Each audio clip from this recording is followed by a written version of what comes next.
Hello दोस्तों, welcome to दृष्टि the smart. तो जैसा कि हमने आपको कहा था कि हम आपको इग्नू जो जेट का जो प्रीवियस ईयर पेपर हुआ था हमारा 31 जुलाई को, जो दो शिफ्ट में हुआ था, शिफ्ट 1 और शिफ्ट 2 में, उसका पेपर आप लोगों को उसका एनालिसिस कराऊंगा। तो मैं उससे रिलेटेड वीडियो ला चुका हूँ। हाँ, मैं इसको वीडियो मतलब इसमें जीएस का सॉल्यूशन नहीं कराऊंगा, लेकिन आपको इसका एनालिसिस कराऊंगा कि क्वेश्चन कौन से आए थे, कैसे आए थे, और आपको एक तरीका बताऊंगा कि आपको क्या क्या तैयार करना चाहिए, और एक स्ट्रेटजी बताऊंगा, और आपको कुछ टॉपिक बताऊंगा। तो वो टॉपिक ज़रूर आप नोट डाउन करते चलिएगा। उन्हीं टॉपिक को आप बिल्कुल उन टॉपिक को, तो क्योंकि वो मोस्टली स्टैटिक्स के टॉपिक हैं, तो स्टैटिक बहुत ज़्यादा पूछी गई है इसमें, तो स्टैटिक के टॉपिक हैं, तो वो आप लोग तैयार करते चलिए। और आपको सारा मतलब ये भी बताऊंगा कि कैसे ऑप्शन एलिमिनेशन वाला सब आपको मतलब पेपर जो सॉल्व करने का तरीका बताते चलूँगा, सब कुछ आपसे शेयर करूँगा। तो आप वीडियो को लाइक ज़रूर कर दीजिएगा और ज़्यादा से ज़्यादा लोगों के पास शेयर कर दीजिएगा। ठीक है। तो और आपको किसी प्रकार की कोई ज़रूरत हो तो आप टेलीग्राम चैनल ज्वाइन कर लीजिएगा।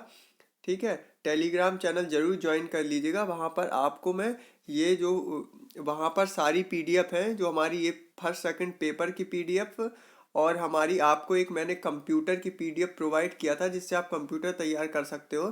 तो वो पीडीएफ सब आपको वहीं पर मिल जाएगी। तो ठीक है, हम स्टार्ट करते हैं। तो सबसे पहले ये देखिए आप, ये जो हमारा है, ये पेपर हमारा कौन सा है, 31 जुलाई और 2023 के शिफ्ट 1 का है। तो मैं इसके केवल जीएस के बारे में बात करेंगे।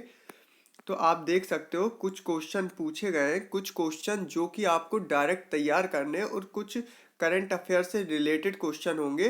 तो उसके लिए आपको करंट अफेयर, और करंट अफेयर कैसे क्या पढ़नी है, क्या क्या पढ़ना है, वो सब आपको बताते चलेंगे। तो आप ये क्वेश्चन देख सकते हो, भारत सरकार के किस मंत्रालय में। हाँ, और इसमें जो क्वेश्चन लगे हुए हैं, आंसर लगे हुए हैं, वो जरूरी नहीं है सही हो। वो गलत आंसर भी है और सही भी। वो आंसर वो है जो किसी ने अटेम्प्ट किए थे। ठीक है। ये सही वाले आंसर के जवाब नहीं है। तो देखिए, भारत सरकार के किस मंत्रालय ने वर्ष 2021 में उन्नत रसायन विज्ञान प्रकोष्ठ के लिए राष्ट्रीय कार्यक्रम का आरंभ किया था। तो इसमें कुछ करंट अफेयर के जो क्वेश्चन थे हमारे, तो कुछ करंट अफेयर के क्वेश्चन बहुत ही पुराने पूछे गए थे। तो आप, लेकिन आपको इतना ज़्यादा तैयार करके नहीं जाना है, क्योंकि वो सबके लिए रहते हैं।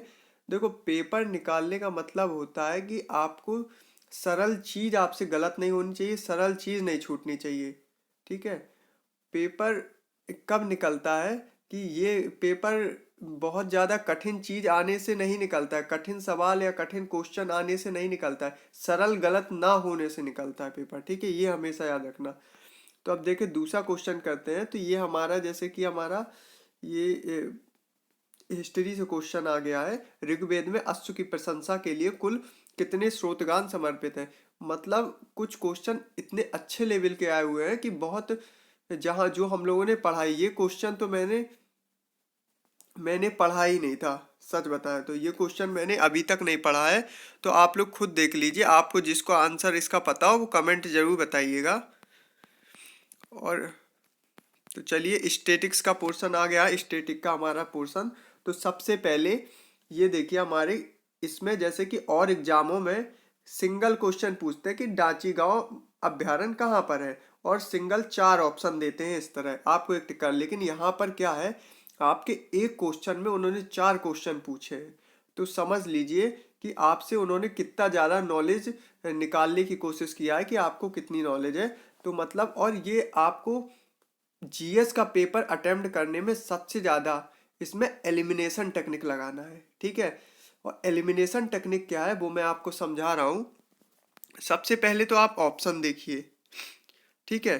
अब आपने यहाँ पर ऑप्शन देख लिया, तो आपको दिख रहा है कि हमारे ये ए में 4। ठीक है, ए में हमारे कितने हैं, ए का 4, ये 3 में है। ठीक है। और यहाँ पर देखिए सारे ऑप्शन क्या चीज़ है, दो दो करके ऑप्शन है। देखिए हमारे 2 बी है, 2 बी में मतलब 2 ऑप्शनों में बी का 2 दिया हुआ है, 2 ऑप्शनों में बी का ए दिया हुआ है, 2 ऑप्शनों में डी का 1 दिया हुआ है। ठीक है। तो आपको कौन सा क्वेश्चन ज़्यादा सरल पड़ेगा, वहाँ से आप करिए इसको। ठीक है। तो अगर आप यहाँ पर, सबसे पहले आप यहाँ पर आइए, आपको ये डी और सी, डी और सी पोर्शन ज़्यादा सरल पड़ेगा। क्यों पड़ेगा सरल? क्योंकि आपको इसमें आपको डी और ई सरल पड़ेगा, क्योंकि अगर आपके देखो, आपको अगर इनमें से अगर आपका दूसरा और तीसरा सही हो गया ना, लास्ट वाला, तो मान के चलो दूसरा और तीसरा सही हो गया हमारा, तो आपका सीधा आंसर मिल जाएगा। अगर पहला सही हुआ डी का, तो आपके 2 क्वेश्चनों में आपको फिर से करना पड़ेगा। ठीक है, उसके लिए आप ए देख लेना।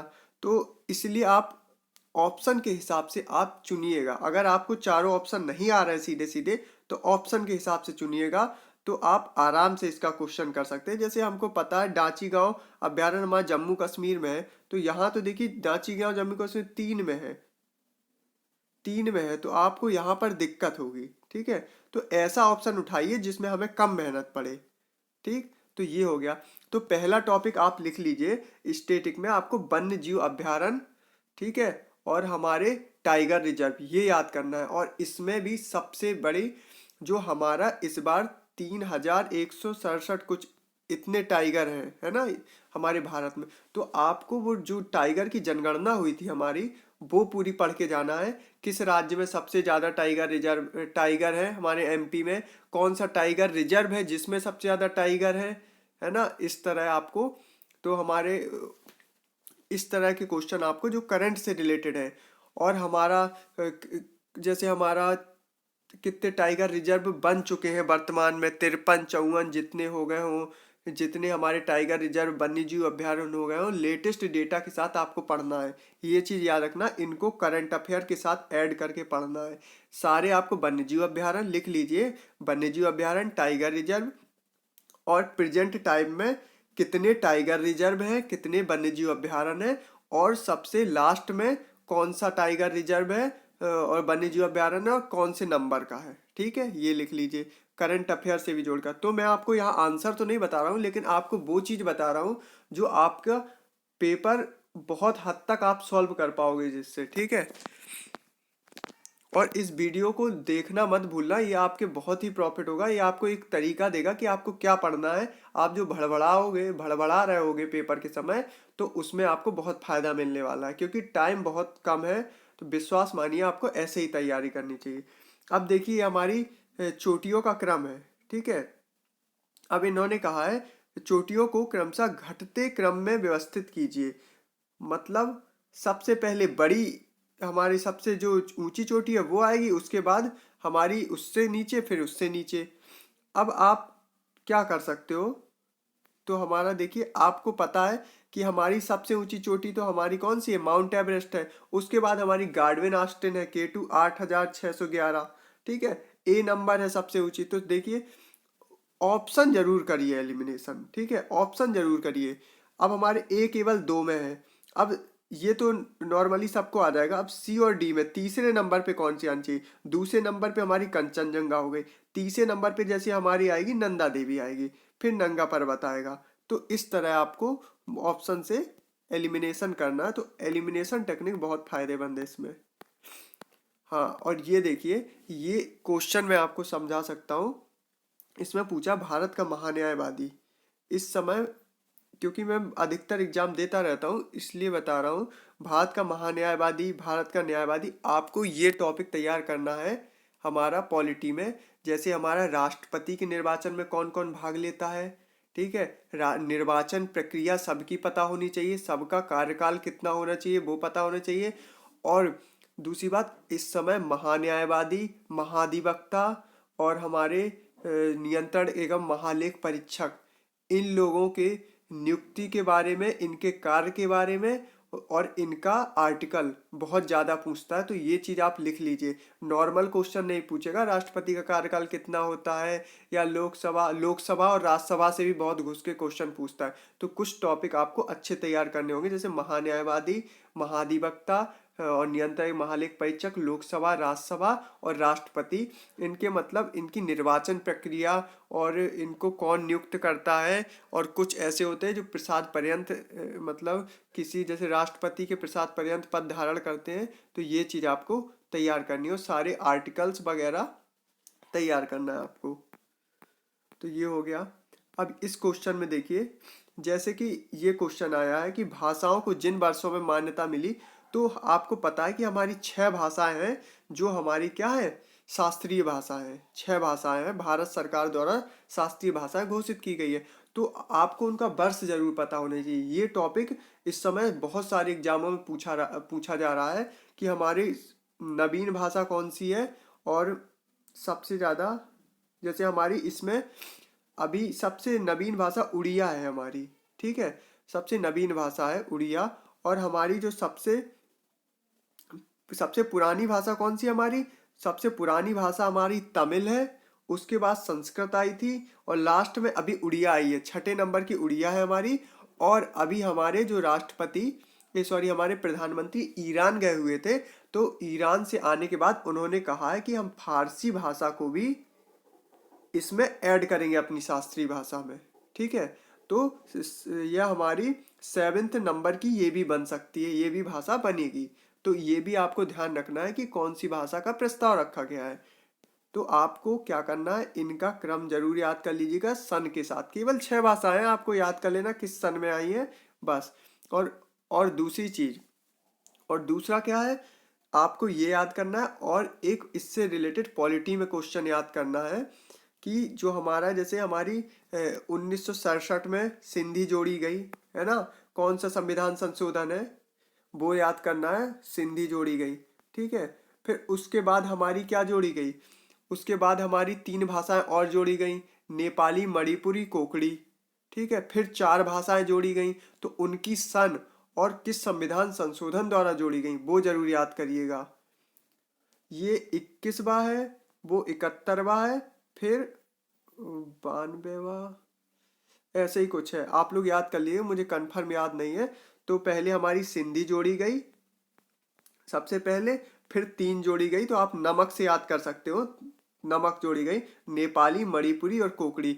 फिर हमारी 4 जोड़ी गई, बोडो, डोगरी, मैथिली और संथाली, ठीक है। तो इनकी सन जरूर याद कर लीजिएगा। कुछ चीज़ें आपको बता रहा हूँ जो आपको डायरेक्ट याद करना है, ये करके जाना पड़ेगा आपको, आपके लिए फायदेमंद होगा। अब देखिए, ये कुछ इन्होंने, ये तो आपको, आप नॉर्मली कुछ जी उन्होंने ज्योग्राफी से क्वेश्चन पूछे हुए हैं, तो वो आप आराम से अपने हिसाब से बता सकते हो पढ़ के। वो ज़्यादा कुछ नहीं है, वो आपके जैसे आप नॉर्मल पढ़ते हो उसी तरह पढ़ के जाइए, क्योंकि इसमें कोई भी क्वेश्चन पूछ सकते हैं। जैसे हवा से रिलेटेड, चिनूक हवा कहाँ की है, हरमट्टन कहाँ की है, और ये सब बहुत सारी हवाएं, हमारी लू किस क्षेत्र में होती है। तो ये सब आपको हवाएं पढ़ के चले जाना है, मतलब जो हमारा पेपर दिया हुआ है ना, आप इसी के हिसाब से पढ़ के जाएंगे तो ये रहेगा। अगर आपका इस तरह पेपर आ गया तो आपको फायदा मिल जाएगा। देखिए, आपको ये राज्यसभा से रिलेटेड आ गया, मैंने कहा था ना राज्यसभा लोकसभा बहुत पूछ रहा है। अब इसमें पूछा कौन सा असत्य कथन है, तो संसद का उच्च सदन है, सही है, भंग किया जा सकता है। राज्यसभा को भंग कर सकते हैं क्या, राज्यसभा को भंग नहीं किया जा सकता। राज्यसभा के 2/3 सदस्य, हर 1/3 सदस्य हर 2 वर्ष में पदच्युत होते रहते हैं, ठीक है। हाँ, और ये देखिए, जैसे आपको ये मिला है, तो ये भी क्वेश्चन बहुत सारे एग्जाम में पूछा गया है। अभी ये सीजीएल मेंस के क्वेश्चन में भी पूछा गया था। तो आपका चार्ल्स का नियम, बायल का नियम, एवोगाड्रो और गैलुसाक का नियम, चार्ल्स, बाल्स, वॉयल का नियम, इन सब में क्या होता है, 3 4 एक आयतन होता है, और हमारा आयतन हो गया, द्रव्यमान हो गया, ताप हो गया, इन्हीं में संबंध इधर उधर कर देते हैं, ये आपको याद करना है। हरित क्रांति, हाँ, तो आपको सबसे अच्छा टॉपिक अर्थव्यवस्था में आपको पंचवर्षीय योजना आनी चाहिए। पंचवर्षीय योजना सारी याद होनी चाहिए। कौन सी पंचवर्षीय योजना, किसके बाद हमारा अवकाश आया है ना, और हमारा भारत पाकिस्तान युद्ध, भारत चाइना युद्ध, ये सब कौन सी पंचवर्षीय योजना में घटा है। हमारा हरित क्रांति किस पंचवर्षीय में, जैसे हमारी हरित क्रांति कौन सी आई, 1966-67 में आई, ठीक है। 66-67 में हमारी तीसरी पंचवर्षीय योजना पड़ रही थी, तो आप लगा सकते हो, ठीक है। और और हमारा ये चीज पंचवर्षीय योजनाएं आपको आनी चाहिए। पंचवर्षीय योजना हो गई, पंचवर्षीय योजना में कौन कौन कब कब शामिल हुआ, हमारा भारी उद्योग के आधार पर कौन सी मदद थी, उनका मॉडल, हैरोड डोमर मॉडल पर कौन सी आधारित थी हमारी, ठीक है। ये सब आपको याद होनी चाहिए। शुरुआत की 4 जैसे मॉडल पर आधारित है कोई भी, तो उनको याद होनी चाहिए, उनके सन होनी चाहिए। सन कठिन नहीं है, लगातार है, बीच बीच में एक में 3 साल का गैप, एक में 3 साल का, एक में सरकार चेंज हुई थी 80 से 84 के बीच में, तो वो वाला। बस इतना आपको याद रखना हो। गरीबी हटाओ नारा कब दिया गया, मतलब कौन सी पंचवर्षीय योजना में दिया गया, ये सब चीज़ें हमारा आपको याद करना है। पंचवर्षीय योजना हो गई। और ये हमारा जो अभी नॉर्मल खेल हुए हैं, आपको जैसे मेन मेन खेल, खेलो इंडिया यूथ गेम हो गया, खेलो यूनिवर्सिटी गेम हो गया, इन पर, इनमें हमारा कहाँ से, मतलब कहाँ पर हुआ है, इनका जो हमारा होता है मैस्कट क्या है, कौन से राज्य में हुआ है, कौन सा राज्य जीता है, कौन सा हारा है, इतना आपको याद होना चाहिए, क्योंकि ये मोस्टली उसी से फिनिश हो जाएंगे। जैसे कि अब आप अगले में चलते हैं। तो ये तो इन्होंने पूछा लिया है, ये तो कोई दिक्कत नहीं है, तो हमारा करंट का क्वेश्चन है।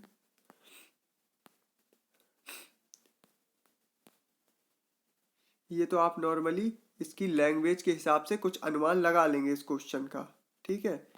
तो हम आपको वो चीज़ें बता रहे हैं जो आपको, जैसे हाँ ये टॉपिक है, ये महारत्न कंपनियां वर्तमान में हमारी कितनी महारत्न कंपनियां हैं, कितनी नवरत्न कंपनियां हैं, और लास्ट वाली कंपनी के बारे में बिल्कुल पता होना चाहिए कि लास्ट वाली महारत्न कंपनी कौन सी है। जैसे अभी हमारी आईओएल है ना, इंडियन ऑयल कॉरपोरेशन, ये हमारी आईओएल है अभी नई। तो ये कब बनी है, मतलब किस सन में, इतना तो पता होना चाहिए। तो और महारत्न कंपनियां हैं कितनी, नवरत्न कंपनियां कितनी हैं। और एक चीज़ और इसमें ऐड कर लीजिए आप, कि महारत्न कंपनियों को बनने के लिए क्या क्या उनकी योग्यताएं होनी चाहिए। जैसे कुछ योग्यताएं होती हैं, जैसे कंपनी का बजट, मतलब कंपनी टर्नओवर कितना देती हो, या फिर इस तरह है, तो वो भी आप याद कर सकते हो। मैं आपको टॉपिक वो बता रहा हूँ जो आपको बिल्कुल पढ़ के जाना है, और ये बिल्कुल आप इसको चूकिएगा नहीं।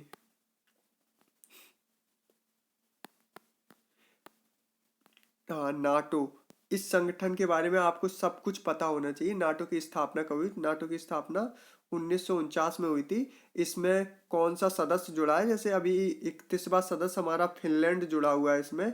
और नाटो का मुख्यालय कहाँ है, ब्रुसेल्स में है। नाटो का मुख्यालय कहाँ है, नाटो की स्थापना कब हुई, नाटो में कौन सा सदस्य शामिल हुआ है, और नाटो की फुल फॉर्म, ये सब आपको पता होनी चाहिए। क्योंकि अभी आपको पता है यूक्रेन और हमारा रूस युद्ध में नाटो का बहुत बड़ा योगदान था। तो युद्ध में नाटो की बात बहुत ज़्यादा चल रही थी, नाटो संगठन की। तो आप लोग उससे रिलेटेड सारे सारे बातें याद रखेंगे। और इसी के साथ आपको सारे अंतर्राष्ट्रीय संगठन, ठीक है, और उनके मुख्यालय बिल्कुल रटे होने चाहिए। आप टॉपिक लिखते चले जाइए। ये देखिए, आपको सारे दिवस पता होने चाहिए कि हमारे शिक्षक दिवस कब मनाया जाता है। पर्यावरण दिवस 5 जून को मनाया जाता है, 8 अक्टूबर को मनाया जाता है, 1 दिसंबर को मनाया जाता है एड्स दिवस। तो आपको ये सब बताना चाहिए। और कमेंट में आप लोग जरूर बताइएगा हमारा ये है ना, राष्ट्रीय युवा दिवस कब मनाया जाता है, अंतर्राष्ट्रीय युवा दिवस कब मनाया जाता है, दोनों को कमेंट करके बताइए। तो आपको सारे दिवस जरूर पता होने चाहिए। ये कोई कठिन दिवस नहीं है, ये नॉर्मली आपसे ऐसे दिवस तो पूछे गए नहीं। इंजीनियर दिवस कब मनाया गया, उपभोक्ता दिवस, ऐसे दिवस तो पूछा नहीं गया है, पूछे जा सकते हैं, लेकिन आपसे यहाँ पर नॉर्मली दिवस पूछे गए हैं। तो आपको नॉर्मली इतने तो याद होने चाहिए। अगर ये भी याद नहीं है आपको, तो फिर तो आप कंपटीशन से बाहर ही है ना। तो इनकी आपको डेट रटी होनी चाहिए कि फटाक से आप उसकी डेट लिख सके कि शिक्षक दिवस हमारा कब होता है, 14 सितंबर को होता है, 5 जून को पर्यावरण दिवस होता है, 8 अक्टूबर को वायुसेना दिवस, एड्स दिवस 1 दिसंबर को होता है, इस तरह, और इसको क्रम से लगा लिया। अब देखो, आपको पता है एड्स दिवस 1 दिसंबर को होता है, सबसे दिसंबर लास्ट में आ रहा है, और डी नंबर पे है, डी देखो 2 ही लास्ट में है।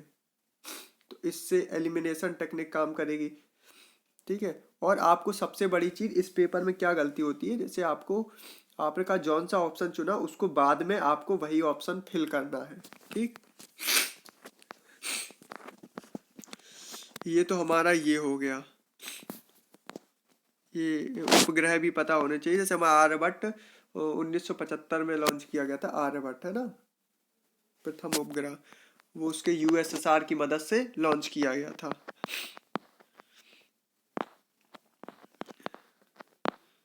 हाँ, और इसके बारे में पढ़ लीजिए।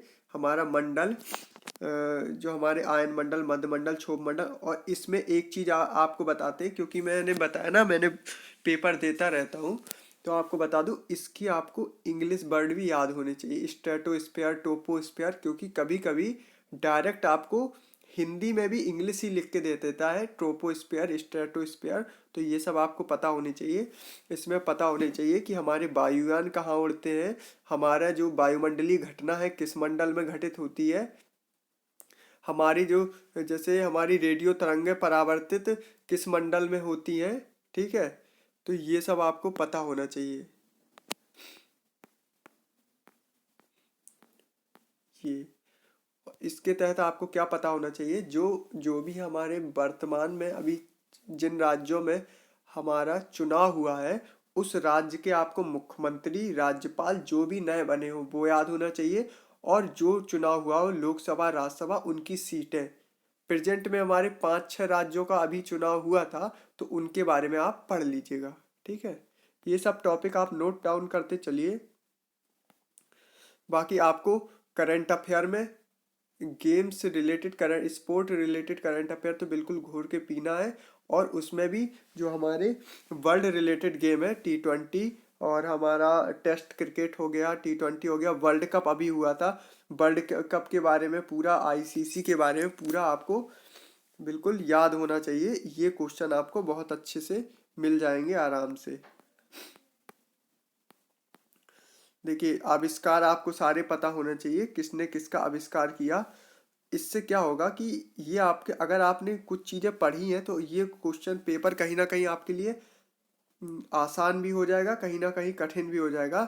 जैसे अब आपको पता है कि, अब जैसे आपको एक भी पता है, जैसे रेडियो धर्मिता की खोज हेनरी बेकरल ने की, तो आपसे, आप इसमें एलिमिनेशन लगा सकते हो, जैसे चौथा है इसका, ठीक है, सॉरी, सी का चौथा है, सी का चौथा है, ठीक है, सी का चौथा है, दो में है। अब आप एलिमिनेशन लगा सकते हो, और आपको और बाकी नहीं आ रहा है तो आप 50-50 में खेल भी सकते हो, कि अब हमें दो में ही तुक्का लगाना है, चार में नहीं लगाना, अगर आपको बिल्कुल नहीं आ रहा, ठीक है, तो आप 50-50 खेल भी सकते हो, तो वो आपके ज़्यादा चांस होंगे सही होने के।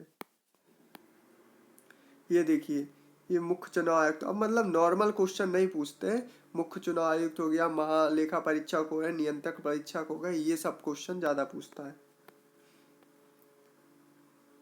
योजना आयोग का गठन कब हुआ, वित्त आयोग का गठन कब हुआ, बाल विकास महिला मंत्रालय का गठन कब हुआ, ये सब क्वेश्चन भी पढ़ लीजिएगा। और ये हमारे ब्लड रिलेटेड क्वेश्चन है, तो और सबसे बड़ी चीज़ आपको बता दूं, तो आप लोग 2011 की पूरी जनगणना बिल्कुल रट के जाइएगा। 2011 की जनगणना से अभी आपको मैं बताऊंगा कितने क्वेश्चन मिले हैं, तो आपको, और आपको Tokyo Olympic, para Olympic, Asian games, ये सब बिल्कुल गेम्स रिलेटेड करंट अफेयर आप देख रहे हो कितनी आ चुकी है अभी तक, वो सब आपको। और सारे हमारे यंत्र, दाव मापी, मतलब किससे ऊंचाई मापते हैं, किससे आर्द्रता मापते हैं, किससे जल का घनत्व मापते हैं, ये सब आपको मापक यंत्र भी याद होने चाहिए। ये देखिए, ये हेडक्वार्टर आ गया हमारा, ठीक है, जैसे हमारा, हाँ, और ये अफ्रीकन संघ जो हमारा अभी किसमें, हमारा G20 था, उसमें शामिल हुआ है अफ्रीकन यूनियन, ठीक है, इसको मिला के G21 बन गया है, तो इसको भी याद रखिएगा आप लोग। तो हमारा ये, जैसे आसियान का मुख्यालय आपको पता है कहाँ पर है, ठीक है, आसियान का हमारा कहाँ है, ब्रिक्स का आपको पता है, यूरोपीय संघ का पता है, यूरो, तो आप लोग ये लगा सकते हो, ठीक है। तो संगठन और उनके मुख्यालय, अब आपको पेपर 2 में भी दिखाते हैं।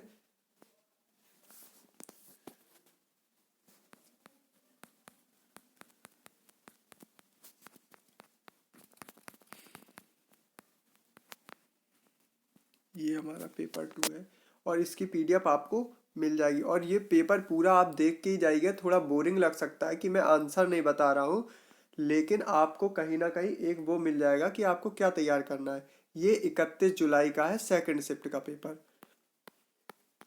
अब देखिए स्टैटिक, ये भारत में इंटरनेट के जनक किसे कहते हैं, ये तो नॉर्मली सबको आप लोग को पता ही होगा। ये देखिए जो हमारी बुक्स है, बुक्स आपको कौन सी पढ़ना है, तो बुक्स आपको प्राचीन काल की भी पढ़ना है बुक्स, और जो हमारी प्रेजेंट में चल रही है, जिनका अनावरण नए नए मतलब जैसे प्रधानमंत्री राष्ट्रपति इन्होंने किया, उनकी बुक भी आपको पढ़ना है। और मोस्टली बुक आपको क्रिकेटर वाली बुक याद होनी चाहिए। आकाश एयरलाइंस, राकेश झुनझुनवाला। हाँ, और ये एक टॉपिक लिख लीजिए, शास्त्रीय नृत्य और उनके कलाकार। ये आपको बिल्कुल ये सारा टॉपिक, ये टॉपिक हमारा सारे एग्जाम में पूछा है, तो इसमें लिख लीजिए शास्त्रीय नृत्य और उनके कलाकार। और दूसरा हमारा हो गया वाद्य यंत्र और उनके कलाकार। ठीक है, वाद्य यंत्र और उनके कलाकार, ये जरूर याद कर लीजिएगा। तो ये वाला टॉपिक भी ध्यान से पढ़ लीजिएगा। द्वितीय विश्व युद्ध के बारे में इन्होंने पूछा है, तो आप देख सकते हो स्टैटिक कितनी पूछी गई है। तो ये सारी जल संधियां हैं, तो आपको जल संधियां भी पढ़ के जाना है। जैसे अब आपको इसमें देखिए, आपको एक ऑप्शन मिला, ये वाला मिला, इसमें सब अलग अलग है, मतलब दो एक है लेकिन दो अलग है। ठीक है, तीन टाइप के आपको क्वेश्चन मिलेंगे, तो आप एलिमिनेशन लगा सकते हो। तो सारी जल संधियां आपको पता होना चाहिए, सारी जल संधियां आपको पता होना चाहिए। कार्यकाल के आधार पर देखिए कुछ क्वेश्चन आपको ऐसे मिलेंगे जो आपको तुक्का लगाइए या फिर छोड़ दीजिए। अब ये क्वेश्चन बहुत ही कम लोगों को पता होगा। हाँ, जिसको पता होगा शायद बान की मून के बारे में पता हो, बान की मून हमारे अभी लास्ट में ही थे, है ना। तो उसमें आप 50-50 खेल सकते हो इन दोनों में, क्योंकि हमारे बान की मून लास्ट में ही थे, तो आप इनके अंदाज़ा लगा सकते हो कि ये लास्ट में ही होंगे सबसे। तो इस तरह अंदाज़ा लगा सकते हो। हाँ देखिए, ये हमारा जनगणना के संबंधित आ गया।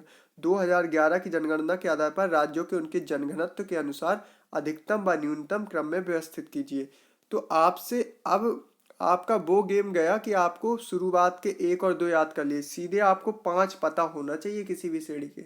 जनसंख्या घनत्व किनका है, तो लगातार पांच। जनसंख्या अधिक किसकी है, लगातार पांच। लिंगानुपात किसका अधिक कम है, लगातार पांच। तो इस तरह आपको पता होना चाहिए। और बाकी इसमें आप इतना ज़्यादा ना, मतलब थोड़ी प्रॉब्लम होती है तो आप एलिमिनेशन टेक्निक लगाएंगे। ठीक है, देखिए ये हमारा इसमें क्या है, भौगोलिक क्षेत्र में प्रतिशतता के आधार पर उच्चतम व न्यूनतम क्रम में व्यवस्थित कीजिए। तो सबसे ज़्यादा वन कहाँ पर है, इस तरह आपको लगातार व्यवस्थित करना पड़ेगा।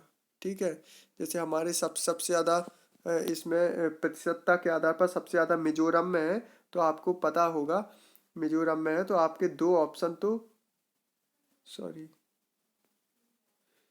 तीसरे कौन सा, मिजोरम पहले नंबर पे है, तो दो ऑप्शन आप जैसे आपको ये दोनों ऑप्शन पहला और तीसरा कंफर्म पता चल गया। अब इसमें आप और आगे देख सकते हो, अगर आपको आते हैं तो ठीक है, नहीं तो आप 50-50 खेल लीजिए। मतलब आप उस टॉपिक के बारे में पढ़िए ज़रूर। देखिए 2011 की जनगणना से लगातार क्वेश्चन आए हैं। मुस्लिम आबादी कितनी है जम्मू कश्मीर, पश्चिम बंगाल, केरल में,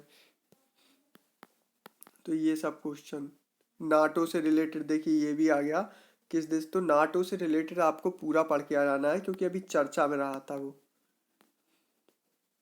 प्रधानमंत्री श्री नरेंद्र मोदी ने प्रथम बार भारत सेंट्रल एशिया समिट की मेजबानी कब की, तो जो मेजबानी प्रधानमंत्री कहीं दौरे पे जा रहे हैं किसी, तो उनको याद कीजिए। देखिए ये टोक्यो ओलंपिक से संबंधित आ गया।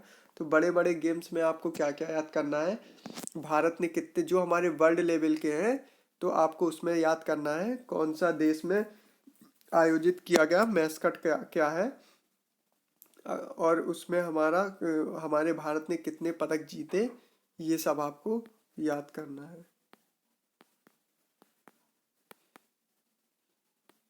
कुछ क्वेश्चन ऐसे भी आएंगे जो आपको दिक्कत कहीं ना कहीं करेंगे। हाँ, तो ये देखिए, ये आपको रोग और उनसे प्रभावित अंग ये भी याद करना है। और दूसरा क्या याद करना है कि ये किस चीज़ की डिसीज है, मतलब वायरस की है, बैक्टीरिया की है। तो ये सब भी आपको याद होने चाहिए।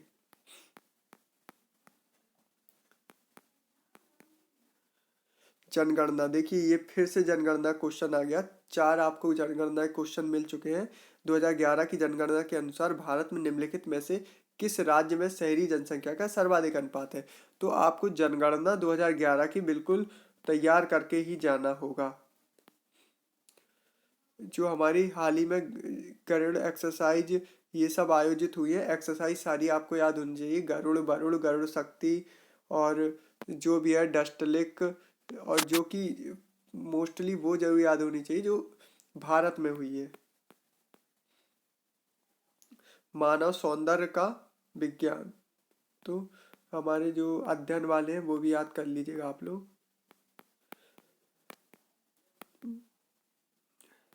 ये देखिए नोबेल प्राइज मिले हैं, तो नोबेल प्राइज से रिलेटेड भी ये भी अच्छा क्वेश्चन था।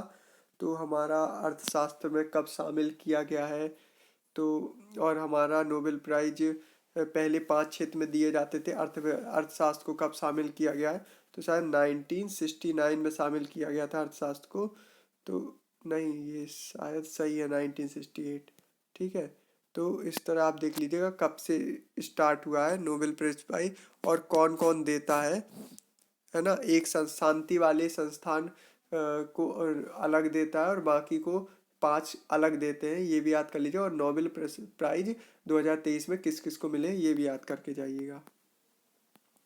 और ये हमारे देखिए ये तो नॉर्मली सारे पूछे गए क्वेश्चन स्टैटिक के, जो कि आपको याद ही होने चाहिए। अब इसमें सूर्य से दूरी पूछ लिया तो आपको पता होना चाहिए सूर्य से बुध, शुक्र, पृथ्वी, मंगल, बृहस्पति, शनि, अरुण, वरुण। और इसमें आपको क्या याद होना चाहिए, सबसे अधिक उपग्रह किसके हैं। तो अभी बीच में शनि के हो गए थे, फिर से बृहस्पति के हो गए हैं। तो नए डाटे के हिसाब से आपको ये भी पता होना चाहिए किस ग्रह के उपग्रह नहीं होते हैं। तो बुध और शुक्र के नहीं होते क्योंकि ये सूर्य के काफ़ी नज़दीक होते हैं। कौन सा ग्रह सबसे अधिक चमकीला होता है। ठीक है। और जैसे फोबोस, डीमोस किस ग्रह के उपग्रह हैं, ये याद होना चाहिए हमारा। तो ये सब, और गैसीय उपग्रह कौन से हैं, और किन उपग्रहों के सॉरी किन ग्रहों के बीच में हमारे क्षुद्र ग्रह पाए जाते हैं, और पार्थिव ग्रह कौन से हैं, ये सब आपको याद होने चाहिए। फुट मतलब गेम्स और उनकी ट्रॉफी, स्टेटिक्स में कुछ चीज़ें आप बिल्कुल रट के जाइए। गेम्स है, फुटबॉल में कौन सा होगा, बैडमिंटन में कौन सा होगा।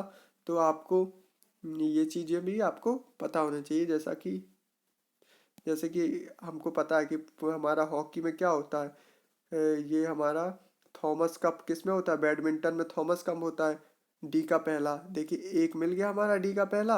अब हमारे और ऑप्शन देखने की जरूरत ही नहीं है हमको, हमारा काम बन गया। इस तरह ऑप्शन एलिमिनेशन लगाना चाहिए। ये उद्घाटन से रिलेटेड है। जो हमारा करंट अफेयर है, करंट अफेयर आप तैयार करते रहिए थोड़ी बहुत। अब देखिए ये राजमार्ग की लंबाई के हिसाब से पूछ लिया गया है, किसमें कितने सर्वाधिक राजमार्ग किस राज्य में है, इस हिसाब से आपसे पूछ लिया गया है। तो आपको अगर एक दो भी पता है तो इन टॉपिक के बारे में पढ़े रहेंगे तो आप इसमें एलिमिनेशन टेक्निक भी लगा सकते हो। और ध्यान रखिएगा अगर इस तरह का पेपर आया तो सबसे ज़्यादा आपके काम एलिमिनेशन टेक्निक ही आने वाली है। और आपको स्टैटिक के सारे टॉपिक पढ़ के जाना होगा। सारे आप लोग नॉर्मली देखिए, इसमें हिस्ट्री वगैरह आपने देखा होगा कम आई है, लेकिन ये नहीं कहा जा सकता कि अब जो पेपर होगा उसमें भी नहीं आएगी या नहीं आएगी या नहीं। लेकिन ये है कि आप उसको ना भी तैयार करें तो चलेगा, क्योंकि इसमें तो बिल्कुल ही नहीं पूछी गई है हिस्ट्री वगैरह। आपने देखा होगा हमारी जो है पॉलिटी थोड़ी बहुत आई है, और पॉलिटी में भी मैंने आपको बता दिया कैसे क्वेश्चन आते हैं। और करंट में आपको कैसे पढ़ना है, जैसे हमारे इंडेक्स पढ़ना है तो इंडेक्स में ये पढ़ना है कौन सी संस्था जारी करती है, और पहला नंबर किसका, भारत का नंबर कौन सा है। ये चीज़ें तैयार कर लिए। जो अभी आपको सारे इंडेक्स नहीं पढ़ना है, जो हमारे नए अभी हुए हैं 2023 में उनको पढ़ना है। जैसे हमारा पीस इंडेक्स हो गया, फ्रीडम इंडेक्स हो गया, ठीक है, हंगरी इंडेक्स हो गया। ये सब चीज़ें पढ़ के जाना है टॉपिक। और हमारे मतलब करंट से रिलेटेड, जैसे आपके जो नए राज्यपाल हैं, नए हमारे मुख्यमंत्री हैं, जिन राज्यों में अभी हाल ही में चुनाव हुआ है उनकी राज्यसभा लोकसभा सीटें याद होनी चाहिए। तो ये सब कुछ टॉपिक आपको तैयार करके जाना होगा। और आपको वीडियो अगर अच्छी लगी हो तो लाइक ज़रूर कर दीजिएगा, और आपकी और भी कोई क्वेरी हो तो आप बता दीजिएगा। तो मैंने आपको इसमें सॉल्यूशन इसलिए नहीं बताया कि सॉल्यूशन भर बताने से कुछ नहीं होगा, आपके अंदर भी एक समझ डेवलप होना चाहिए कि कैसा पेपर आ रहा है, और आप भी अपने हिसाब से उसकी तैयारी कर सको, क्योंकि तैयारी खुद ही करनी पड़ती है। अगर आपको कोई पढ़ाएगा तो वो एक दो टॉपिक पढ़ाएगा आप करें, लेकिन आपने पेपर देख लिया है, अब आप पेपर देख के अपने समझ गए होंगे कि पेपर का लेवल क्या है, कैसे क्वेश्चन आ रहा है। आप अपने मन से उसको तैयार कीजिए, और टेलीग्राम लिंक मैं डिस्क्रिप्शन में दे दूंगा, उसको जरूर ज्वाइन कर लीजिएगा। वहाँ आपको सारी पीडीएफ मिल जाएगी, कंप्यूटर सब पीडीएफ वहाँ पर आपको मिल जाएगी। Okay, thanks for watching.